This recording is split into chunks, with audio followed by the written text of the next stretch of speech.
Hello students, कैसे हैं आप सब? अच्छे? हम भी अच्छे हैं। चलिए, तो आज का जो क्लास है हम लोग स्टार्ट करते हैं एक नए टॉपिक के साथ। चैप्टर हमारा थर्ड ही चल रहा है, लेकिन इसमें हम जो टॉपिक पढ़ेंगे वो न्यू टॉपिक आज पढ़ेंगे। उस टॉपिक का नाम है मेंस्ट्रुअल साइकिल, यानी शॉर्ट फॉर्म में आप एमसी बोल सकते हो उसको। तो my dear students, menstrual cycle पढ़ने से पहले पिछला जो हमने क्लास लिया था, अगर जिन लोगों ने वो क्लास नहीं देखा होगा तो एक बार आप उसको देख लेंगे। उसमें हमने difference between spermatogenesis and oogenesis बता दिया है। oogenesis से पहले हमने फीमेल रिप्रोडक्टिव सिस्टम भी बता दिया है। फीमेल रिप्रोडक्टिव सिस्टम में इंडोमेट्रियम, यूटेरस वगैरह के बारे में हमने बताया है। तो यूटेरस वगैरह का थोड़ा सा यहाँ पे यूज होगा कि यूटेरस में जो इंडोमेट्रियम लाइनिंग वगैरह जो होती है वो कैसे क्या करती है। ठीक है, तो चलिए स्टार्ट करते हैं। आज का जो हमारा टॉपिक है वो है मेंस्ट्रुअल साइकिल। आप देख सकते हैं यहाँ पे हमने टॉपिक लिख दिया है। ये जो मेंस्ट्रुअल साइकिल टॉपिक है बाबू, इस मेंस्ट्रुअल साइकिल टॉपिक को समझने के लिए हमने एक आपको फ्लो चार्ट बनाया है। ये आप डायग्राम देख सकते हैं। This diagram represent the various events which is happened in menstrual cycle. यानी मेंस्ट्रुअल साइकिल में जितने भी इवेंट्स हैपेंड होते हैं, अकर्ड होते हैं, वो सारे इवेंट्स को इस डायग्राम में दर्शाया गया है। तो इस डायग्राम को हम आपको बहुत ही बेहतरीन तरीके से समझाने वाले हैं। अगर आप इस डायग्राम को समझ लेंगे तो फिर आप मेंस्ट्रुअल साइकिल को समझने में आपको कोई दिक्कत नहीं होगा। हम लोग मेंस्ट्रुअल साइकिल पे एक या दो क्लास लेंगे। दो क्लास में हम लोग इसको समझेंगे। ठीक है, तो थोड़ा थोड़ा पार्ट कर करके हम लोग समझेंगे। उसमें ज्यादा आपको डाउट भी होगा तो आपको धीरे धीरे करके क्लियर हो जाएगा, क्योंकि ज्यादा लंबा आप नहीं समझ पाएंगे। तो इसीलिए हमने छोटे छोटे स्लोट में समझाने का प्रयास करेंगे हम। ठीक है, चलिए अब स्टार्ट करते हैं मेंस्ट्रुअल साइकिल। सबसे पहले हम लोग आज समझ लेते हैं कि मेंस्ट्रुअल साइकिल होता क्या है, इसमें कैसे इवेंट्स होते हैं, क्या क्या इवेंट्स इसमें घटते हैं, और उस इवेंट्स को हम लोग इस फ्लो चार्ट के इस डायग्राम के माध्यम से समझेंगे। It's not a flow, it's a diagram. चलिए, तो अब हम आपको पहले एक इंट्रोडक्शन ओवरव्यू दे देते हैं मेंस्ट्रुअल साइकिल के ऊपर। ध्यान से सुनेंगे आप, एक कहानी की तरह, स्टोरी की तरह, ताकि आपके माइंड में एक फ्रेम बन जाए। उसी फ्रेम से हम लोग फिर पढ़ेंगे। ठीक है, देखिए बाबू, अगर हम मेंस्ट्रुअल साइकिल की बात करें तो मेंस्ट्रुअल साइकिल एक ऐसा इवेंट्स है, एक ऐसा साइकिल का घटना है, एक ऐसा मासिक चक्र का घटना आप जिसको हिंदी में बोल सकते हैं, जो कि फीमेल प्राइमेट्स में पाया जाता है। फीमेल प्राइमेट्स कहने का मतलब कि प्राइमेट्स और नॉन प्राइमेट्स दो प्रकार के मेमल्स होते हैं। अगर प्राइमेट मेमल्स की बात करें, प्राइमेट फीमेल्स मेमल्स की बात करें, तो वैसे मेमल्स जिनमें मेंस्ट्रुअल साइकिल होते हैं, दैट इज प्राइमेट। एंड वैसे मेमल्स जिनमें मेंस्ट्रुअल साइकिल ना होकर के ओस्ट्रस साइकिल होते हैं। ओस्ट्रस साइकिल एंड मेंस्ट्रुअल साइकिल दो टाइप के साइकिल होते हैं। आप चैप्टर फर्स्ट में, हमने आपको चैप्टर थर्ड में ही बताया था स्टार्टिंग में कि मेंस्ट्रुअल साइकिल क्या होता है, ओस्ट्रस साइकिल क्या होता है, और इसको चैप्टर फर्स्ट में भी हम लोगों ने देखा था जब हम लोग बेसिक क्लास पढ़ रहे थे, तो कि what is menstrual cycle and what is oestrus cycle. जिसमें जिस भी मेमल्स में अगर मेंस्ट्रुअल साइकिल होगा, मेंस्ट्रुअल मतलब मंथ से डिनोट करता है ये, कि 1 मंथ से लेकर के दूसरे मंथ के बीच में, एक माह के बीच में जितना, एक मंथ के बीच में जितना भी इवेंट्स होते हैं फीमेल्स में, that is menstrual cycle. Oestrus cycle एक ऐसा साइकिल होता है जो जिनका अलग पीरियड होता है और अलग अलग नॉन प्राइमेट में देखने को मिलता है ओस्ट्रस साइकिल। तो मेंस्ट्रुअल साइकिल का बहुत ही बेस्ट प्राइमेट एग्जांपल है human beings, apes and monkeys. इन लोगों में मेंस्ट्रुअल साइकिल देखने को मिलता है। तो पहली लाइन आपको समझने के लिए यह है बाबू कि मेंस्ट्रुअल साइकिल प्राइमेट मेमल्स में देखने को मिलते हैं, जबकि ओस्ट्रस साइकिल नॉन प्राइमेट मेमल्स में देखने को मिलते हैं। अब आइए हम लोग इसको समझते हैं कि ये है क्या। देखिए बाबू, अगर मेंस्ट्रुअल साइकिल की हम बात करें तो कहने का मतलब कि अगर कोई भी ऐसा साइकिल जो कि एक बार हो रहा है फिर वही रिपीट दोबारा हो रहा है, जैसे मान लीजिए कि साइकिल का मतलब होता है बार बार इवेंट्स दोहराना, यानी एक मंथ में हुआ तो फिर दूसरे मंथ, फिर वही चीज तीसरे मंथ, मतलब वो रिपीटेड हो रहा है, वो रिपीटेड है, तो डेट मीन्स साइकिल। अब यहां पे समझने का प्रयास करेंगे आप कि ये जो साइकिल होता है, ये अगर हम फीमेल ह्यूमन बींग्स के बारे में पढ़ रहे हैं, ह्यूमन रिप्रोडक्शन चैप्टर हम पढ़ रहे हैं, तो हम इसमें किसके बारे में पढ़ेंगे बाबू? ह्यूमन बींग्स के बारे में पढ़ेंगे। यानी हम लोग इसमें किसके साइकिल के बारे में डिस्कस करेंगे? ह्यूमन बींग्स में, यानी ह्यूमन फीमेल्स में जो मेंस्ट्रुअल साइकिल होता है, मेंस्ट्रुअल साइकिल की जितनी भी इवेंट्स होती है उसके बारे में हम लोग यहाँ पे डिस्कस करेंगे। ठीक है, तो मैं ये कह रहा था आपसे कि ये जो साइकिल है, ये साइकिल के 3 इवेंट्स होते हैं मेंस्ट्रुअल साइकिल के, मतलब इसमें जो घटनाएं घटती हैं वो 3 घटनाएं घटती हैं। अगर मैं बात करूं मेंस्ट्रुअल साइकिल की, तो आप अगर एक सिंपल वे में जानने का प्रयास करें, पहले हम एक ओवरव्यू जान लेते हैं, एक सिंपल वे में हम आपको बताने का प्रयास कर रहे हैं, आप ध्यान से देखेंगे। जैसे मान लीजिए कि कोई एक ये साइकिल है, ये कोई आप इवेंट्स मान लीजिए, इस इवेंट्स को हम 3 पार्ट में बांट देते हैं बाबू, एक यहां, एक यहां और एक यहां।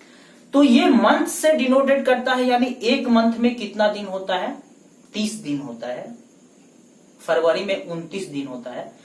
यानी कहने का मेरा मतलब है कि ये जो साइकिल है वो एक ही मंथ में इसमें होने वाले तीनों इवेंट्स कंप्लीट होंगे। तो अगर हम मंथ की बात करें तो मंथ में जो 30 दिन होता है, तो यहाँ पे आप देख सकते हैं इस डायग्राम में कि डे को यहाँ पे डिनोट किया गया है, अल्टरनेटिव डे लिया गया है, जैसे एक दिन, फिर उसके बाद 3, 5, 7, 9, ताकि आपको इसलिए यहाँ पे ऐसे लिया गया है ताकि एक एक दिन अगर करेंगे तो बहुत ज्यादा डायग्राम बड़ा खींच जाएगा।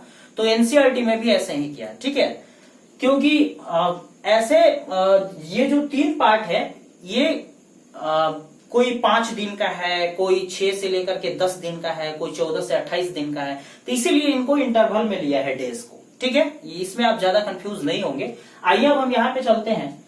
इसमें हम लोग 3 पार्ट में इसको हम लोग बांट दिए हैं मेंस्ट्रुअल साइकिल को। किसको बाबू? मेंस्ट्रुअल साइकिल को। अब ये जो तीनों पार्ट है बाबू, ये तीनों पार्ट में आप समझने का प्रयास करेंगे माय डियर स्टूडेंट्स कि 3 पार्ट मतलब 3 इवेंट्स। इसमें कितने इवेंट्स होंगे?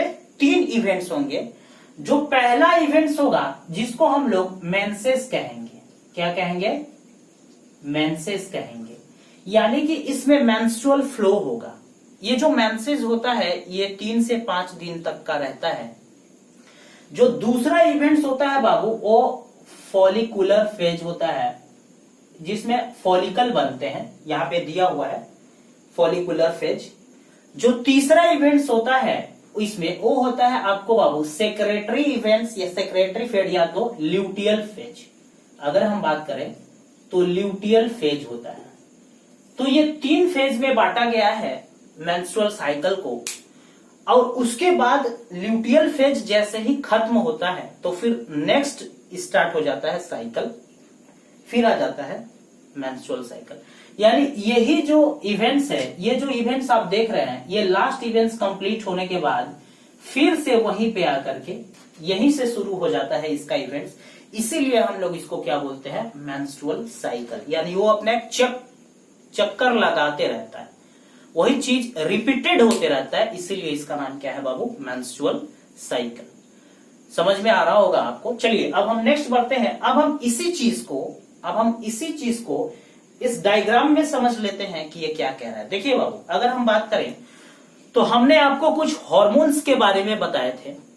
गोनेडोट्रोपिक हार्मोन, जीएनआरएच हार्मोन के बारे में हमने आपको बताया था कि 2 प्रकार के जीएनआरएच हार्मोन रिलीज होते हैं। एक को बोलते हैं फॉलिकल स्टिमुलेटिंग हार्मोन एफएसएच, जिसका जिक्र इस डायग्राम में किया गया है। दूसरे को बोलते हैं एलएच यानी ल्यूटिनाइजिंग हार्मोन। तो यहाँ पे 2 हार्मोन आप देख सकते हैं, ये हार्मोन आपका एफएसएच और ये हार्मोन आपका एलएच।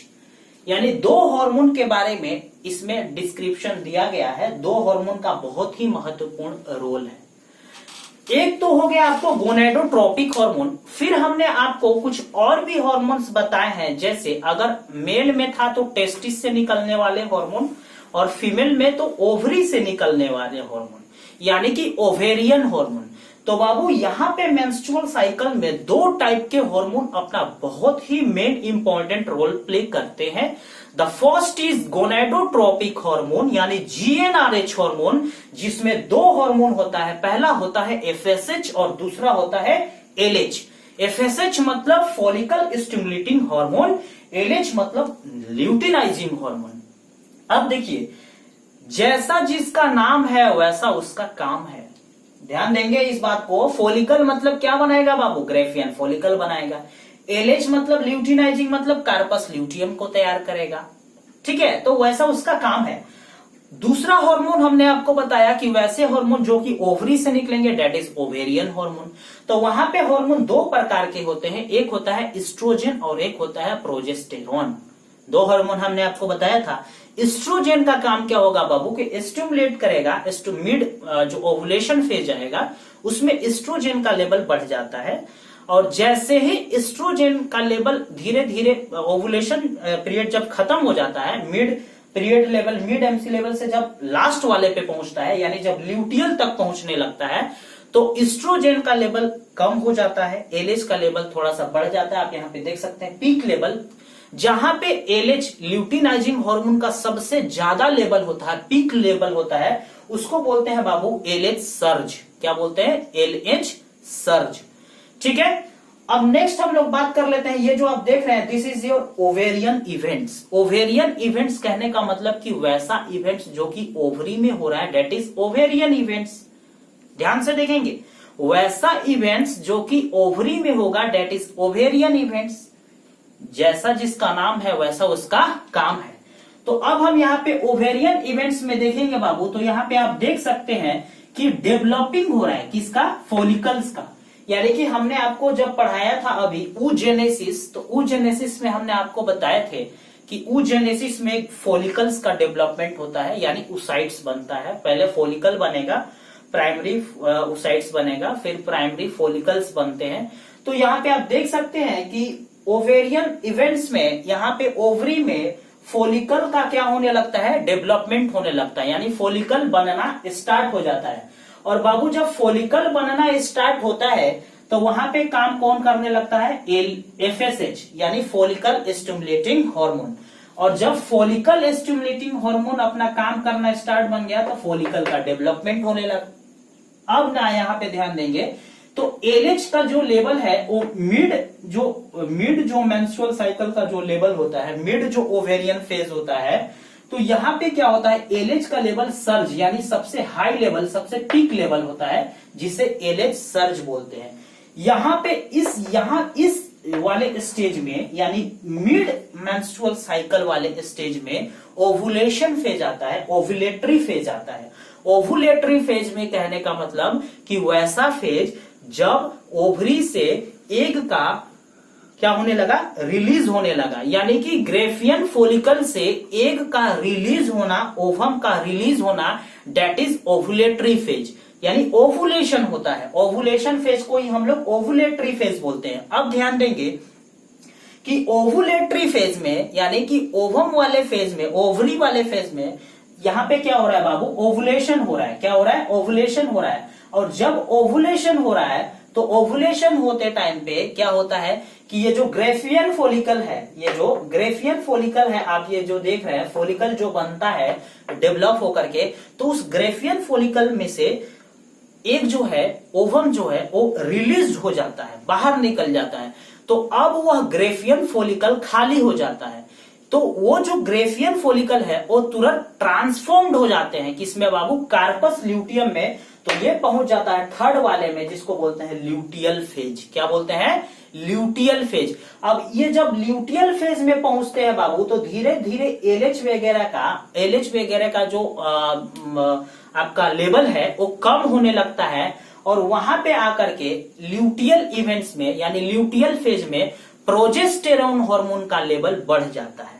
अब प्रोजेस्टेरोन का लेवल इसलिए बढ़ता है क्योंकि प्रोजेस्टेरोन का काम क्या है कि कार्पस ल्यूटियम जो होते हैं, वो ग्रेफियन फॉलिकल जब खाली हो जाते हैं तो फिर कार्पस ल्यूटियम आते हैं, तो अब वो कार्पस ल्यूटियम को डेवलप करने लगते हैं। अब देखिए इसके बाद क्या होता है कि जब ओवुलेशन नहीं होता है तो क्या नहीं होगा, ओवुलेशन कहने का मतलब सॉरी, जब इम्प्लांटेशन नहीं होता है, जैसे मान लीजिए कि ओवम जो निकलता है, उस ओवम का अगर हम लाइफ स्पेन की बात करें तो 24 to 36 आवर तक वो लाइव रहता है, जिंदा रहता है, जीवित रहता है ओवम। और उसके बाद अगर फर्टिलाइजेशन नहीं हुआ, उसके बाद ध्यान देंगे, अगर फर्टिलाइजेशन नहीं हुआ तो जाहिर सी बात है कि वो ओवम है और वो जो इम्प्टी ग्रेफियन फॉलिकल है जो कि कार्पस ल्यूटियम में मैच्योर्ड हो गया है, वो कार्पस ल्यूटियम फिर रैप्चर्ड होने लगता है, टूटने लगता है। और वही जब रैप्चर्ड होने लगता है तो रैप्चर्ड होने के साथ साथ जो इंडोमेट्रियम लाइनिंग है किसकी, यूटेरस की, तो यूटेरस की इंडोमेट्रियम लाइनिंग भी रैप्चर्ड हो जाती है, ग्रस्त मतलब कहने का मतलब कि जख्म हो जाता है, जख्मी हो जाता है, वो भी टूट जाता है। तो अब क्या होता है बाबू कि टूटने के बाद वही सारा चीज फिर मेंस्ट्रुअल फ्लो के द्वारा बाहर आ जाता है। किस फेज में, मेंसेस फेज में, यानी 1 से लेकर के 5वें दिन के बीच का जो पीरियड होता है डेट इज मेंस्ट्रुअल या मेंसेस साइकिल बोलते हैं, मेंसेस फेज बोलते हैं, मेंस्ट्रुअल फेज बोलते हैं, मेंस्ट्रुएशन आता है इसमें, ठीक है। अब फिर आप कहेंगे कि सर फिर ये वाला का काम क्या है, तो बस इसका इन लोगों का यही जो साइकिल है ये रिपीटेड होते जाता है। अब फिर क्या होगा बाबू, फिर एस्ट्रोजन का लेवल हाई होगा, एफएसएच। अब एस्ट्रोजन हाई क्यों होगा, एस्ट्रोजन हाई लेवल बढ़ेगा इसलिए पहले से 5वें दिन तक का, क्योंकि क्या करना है इसको, इंडोमेट्रियम की जो लाइनिंग है वो लाइनिंग को बनाना है। ग्रेफियन फॉलिकल एफएसएच बढ़ेगा, एफएसएच का काम क्या है बाबू, फॉलिकल को बनाएगा। एलएच सर्ज, एलएच का काम क्या है बाबू, ल्यूटिनाइजिंग हार्मोन। तो ऐसे ये जो साइकिल है आप देख सकते हैं, सारा चीज यहाँ पे डिनोट किया गया है। यहाँ पे हार्मोनल के बारे में बताया गया है, हार्मोन का जो लेवल है वो कब कम होता है और कब ज्यादा होता है। तो हार्मोन आप याद रखेंगे, हार्मोन 2 प्रकार के हार्मोन, एक हार्मोन ऐसा जो कि गोनेडोट्रोपिक्स से निकलेगा, जीएनआरएस से निकलेगा, उसको 2 टाइप के हार्मोन यहाँ पे निकलेंगे, एक एफएसएच और दूसरा एलएच। और अगर दूसरे टाइप की हार्मोन की बात करें बाबू तो ओवुलेटरी हार्मोन, यानी ओवुलेशन से, यानी कि ओवरी से निकलने वाला ओवेरियन हार्मोन। अब ओवेरियन हार्मोन कौन कौन से होंगे, एस्ट्रोजन एंड प्रोजेस्टेरोन, जो कि ओवेरियन साइकिल में अपना प्रमुख भूमिका निभाते हैं, एस्ट्रोजन एंड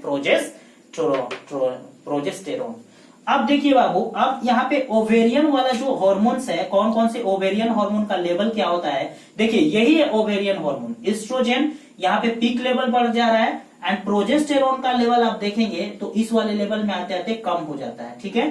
तो एस्ट्रोजन और प्रोजेस्टेरोन आप यहाँ पे डे देख सकते हैं कि यहाँ पे डे को डिनोट किया गया है।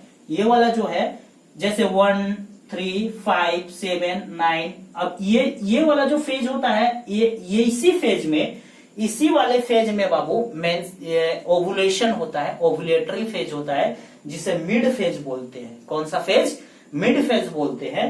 और फिर देखेंगे तो ये तीसरा वाला फेज है, देखेंगे देखिए 1 से 5 तक पहला फेज, यहाँ पे दूसरा वाला फेज, और ये वाला जो फेज है उसके बाद तीसरा वाला फेज, यानी 3 फेज होता है। कितना फेज होता है, 3 फेज होता है।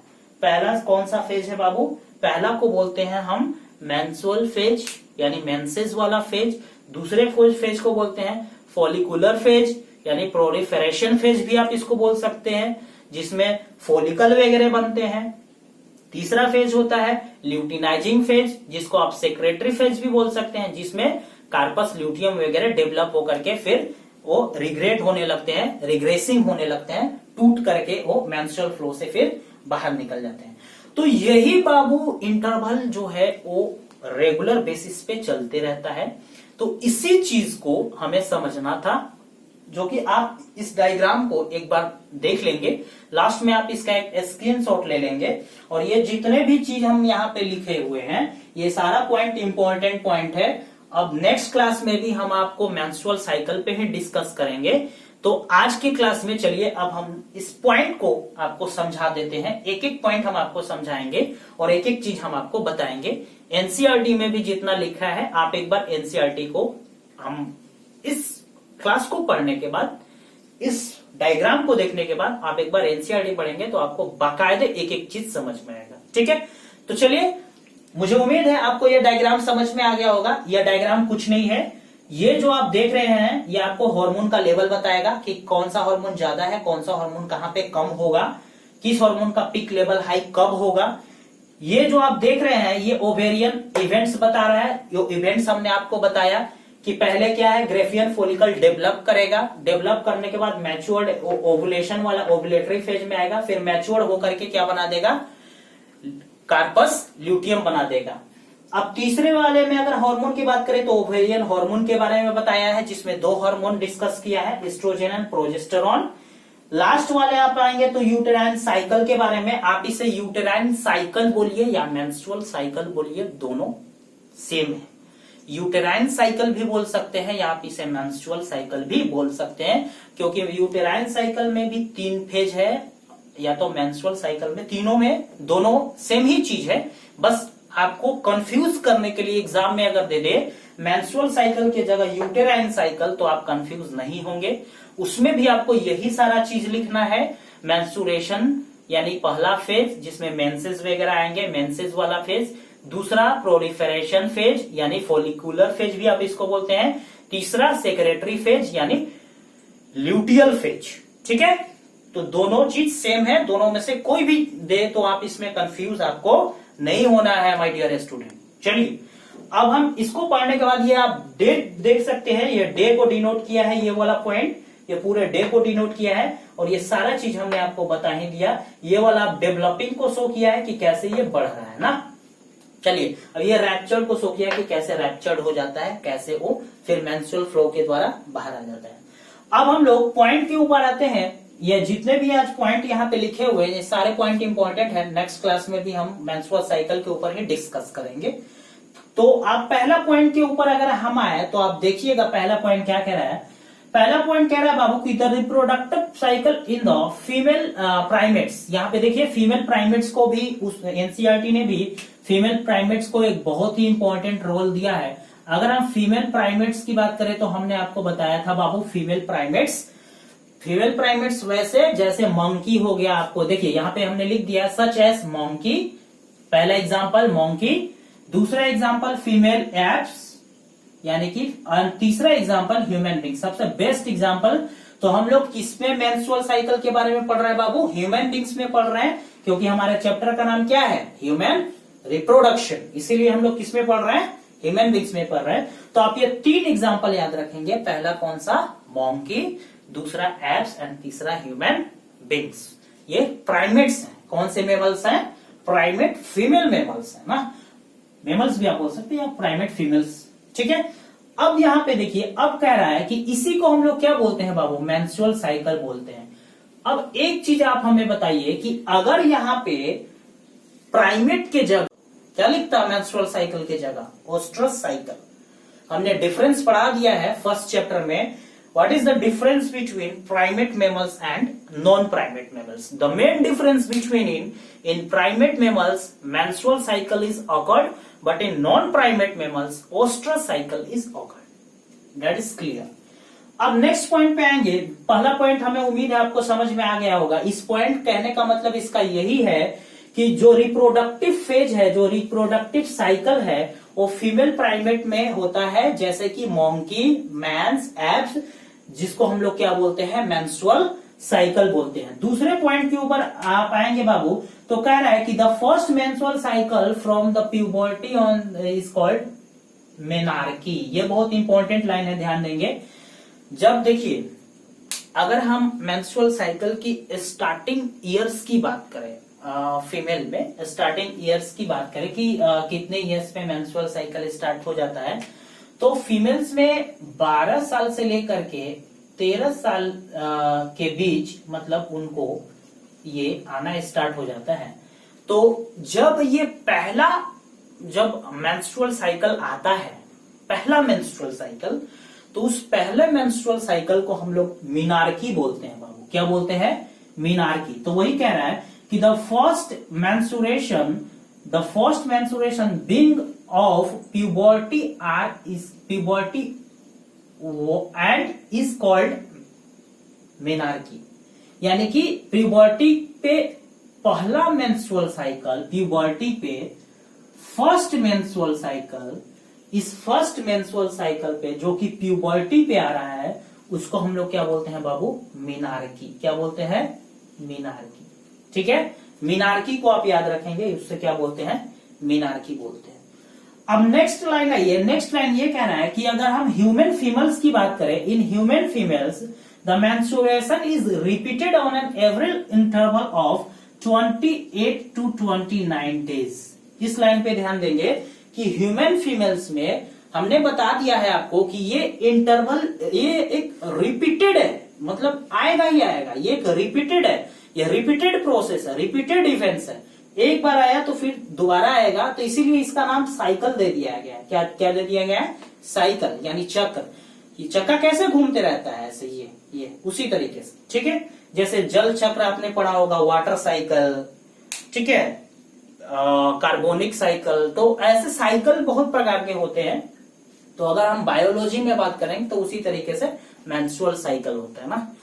तो वही थर्ड लाइन कर रहा है कि ये एक रिपीटेड साइकिल है। थर्ड पॉइंट हमारा यही कह रहा है कि ह्यूमन बींग्स में एक रिपीटेड साइकिल है, जो कि डे बताया है कि इसका जो एवरेज डे होता है 28 to 29 डेज होता है। माय डियर स्टूडेंट्स, अगर हम बताएं तो आपको कोई कभी कभी क्या होता है कि अगर हम यंग एडल्ट में बात करें तो जो वुमेन्स होती है, मतलब जो फीमेल्स होती हैं, जो मतलब ज्यादा उम्र की नहीं होती हैं, यंग एडल्ट होती हैं, तो उनमें कभी कभी 23rd डेज से लेकर के 35 डेज के बीच में भी देखने को मिलता है। लेकिन जो वुमेन्स होती हैं जो कि ज्यादा उम्र की होती हैं, तो उनमें ये थोड़ा सा और ज्यादा एक्सटेंड कर जाता है, यानी उनमें 45 डे के 1 से लेकर के 45 डे के बीच में भी, 40 डे के बीच में भी एक बार मतलब ऐसा देखने को मिलता है कि उनका रेगुलर पे नहीं हो पाता है। ठीक है, रेगुलर बेसिस पे इवेंट्स कंप्लीट नहीं हो पाते हैं, तो ऐसा देखने को मिलता है, अप्रोक्स में देखने को मिलता है, कम से कम 20 to 30% में फीमेल्स में ऐसा देखने को मिलता है। अब अगर हम नेक्स्ट साइकिल की बात, नेक्स्ट पॉइंट की बात करें तो कह रहा है कि the next cycle of events, ये जो नेक्स्ट साइकिल ऑफ इवेंट्स है वो स्टार्टिंग होता है कैसे बाबू? Starting from the one menstruation till the next, इसको मेंस्ट्रुअल साइकिल बोलते हैं। यानी यही कह रहा है कि जो साइकिल होता है, द साइकिल ऑफ इवेंट्स, यानी कि इवेंट्स का जो साइकिल होता है, जो कि स्टार्टिंग होता है, starting from one menstruation till the next menstruation, यानी कि एक से नेक्स्ट वन। अब देखिए वही चीज हमने आपको बताया है कि एक साइकिल स्टार्ट हुआ इवेंट्स का, और उससे लेकर के दूसरे साइकिल के बीच के पीरियड को हम क्या बोलेंगे? मेंस्ट्रुअल साइकिल बोलेंगे।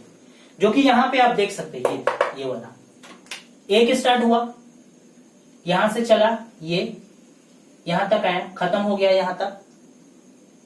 अब जब ये दूसरा आया ना बाबू यहां, तो इसी बीच के ड्यूरेशन को हमने क्या कहा? इसी इवेंट्स को हमने क्या कहा? मेंस्ट्रुअल साइकिल कहा।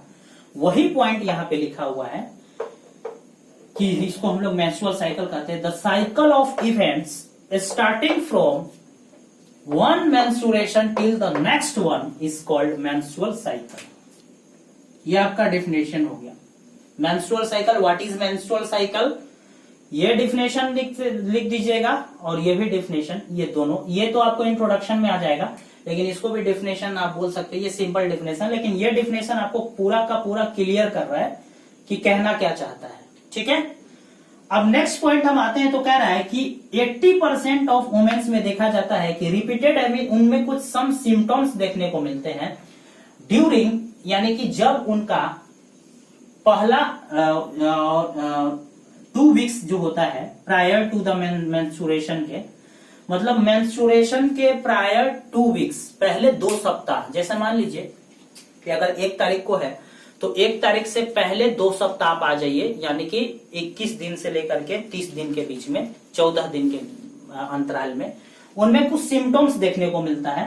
ठीक है, अब वो क्या क्या, वो जो कुछ सिम्टम्स हैं, जो मेंस्ट्रुअल साइकिल जो है इज द रेगुलर, एक रेगुलर बेसिस पे आता है।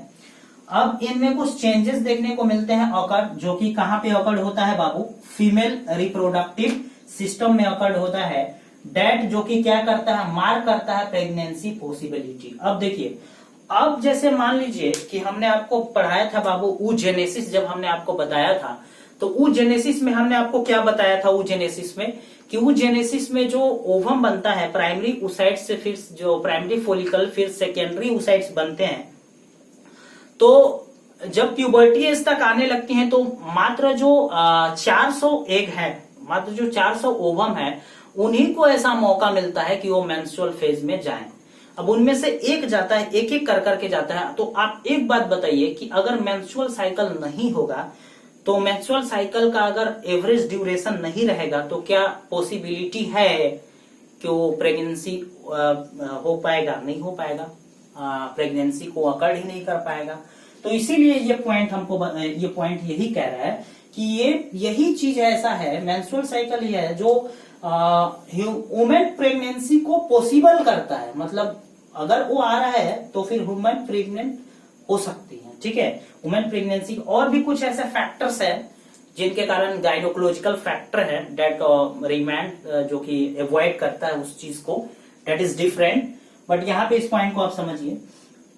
अब अगर हम कॉमन सिम्टम्स की बात करें तो हमने सिम्टम्स के बारे में बताया था, तो क्या क्या कॉमन सिम्टम्स देखने को मिल सकता है जो कि इंक्लूड किया गया है।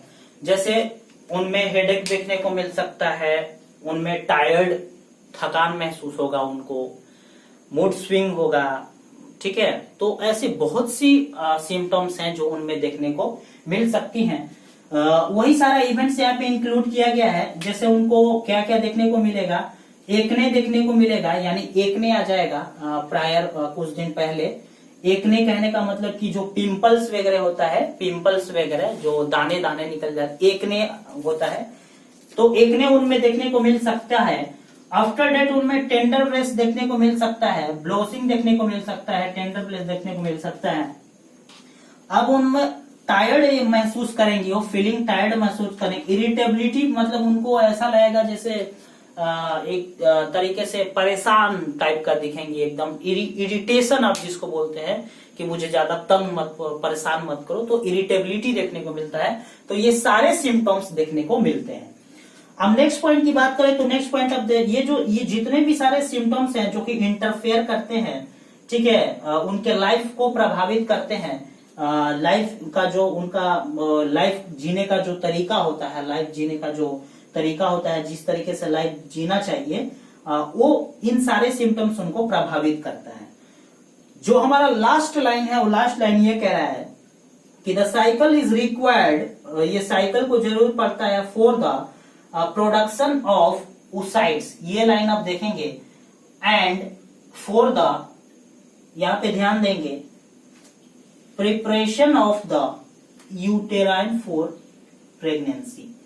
ये कह रहा है कि ये जो साइकिल है, इस साइकिल को जरूरत पड़ती है, रिक्वायर्ड पड़ती है किस चीज की बाबू? oocytes की। oocytes बनाएगा, और इसके साथ साथ और किस चीज की, मतलब और किस चीज को ये इनहेंस करेगा? तो ये इनहेंस करेगा for the preparation of uterus for pregnancy, यानी कि यूटेरस को भी प्रिपरेशन करता है। प्रिपरेशन करने का मतलब कि ये जो दोनों हॉर्मोन्स है, एफएसएच और एलएच, ये दोनों हॉर्मोन्स जब मेंसेस वाले फेज में बढ़ने लगते हैं, तो उस टाइम पे क्या होता है बाबू कि जो इंडोमेट्रियम का जो लेयर होता है, जो यूटेरस का जो लेयर होता है, इंडोमेट्रियम लेयर, ये लेयर बनने लगता है। ये लास्ट वाला जो लेयर होता है, ये लेयर बनने लगता है, और यही लेयर बन करके फिर जब मिड फेज में आता है तो ओवुलेटरी फेज होता है, और ओवुलेटरी फेज में कौन सा हार्मोन काम करने लगता है? इसके बाद ओवम को रिलीज होने के बाद ओवुलेटरी फेज में ओवुलेशन यहीं पे आता है बाबू। ओवुलेशन आता है ओवुलेटरी फेज में, यानी कि ग्रेफियन फॉलिकल से ओवम का निकलना, दैट इज ओवुलेशन। और वो ओवुलेशन कहाँ पे आया? ओवुलेटरी फेज में आया। तो ये हमारा था आज का क्लास, आपको मेंस्ट्रुअल साइकिल के ऊपर। नेक्स्ट क्लास में हम लोग इसके आगे डिटेल्स करेंगे। क्या बताएंगे आपको कि जो मेंस्ट्रुअल फ्लो होता है उसमें ब्लीडिंग के बारे में बताएंगे, कैसे, कितना अमाउंट, कितना एमएम ऑफ ब्लड क्या होता है। कुछ हॉर्मोन्स के बारे में हम आपको लिखवाएंगे नेक्स्ट क्लास में। तो ऐसे कर करके हम नेक्स्ट क्लास में इसको कंप्लीट कर लेंगे, ठीक है। तो मिलेंगे आपसे नेक्स्ट वीडियो में। तब तक के लिए आप अपना ख्याल रखिए और वीडियो को देखते रहिए। अपने दोस्तों के साथ शेयर कीजिए और वीडियो को लाइक जरूर कर दिया कीजिए। और चैनल को अगर अभी तक आप लोगों ने सब्सक्राइब नहीं किया है तो इस चैनल को जरूर सब्सक्राइब कर ले, क्योंकि हमारा आने वाला हर एक वीडियो का नोटिफिकेशन आपको मिलेगा। आपको एक एक वीडियो दिया जाएगा तो उसका नोटिफिकेशन आपको मिल पाए, ठीक है। और आप जुड़े रहिए हमारे साथ। मिलेंगे आपसे नेक्स्ट वीडियो में, तब तक के लिए thank you and love you all.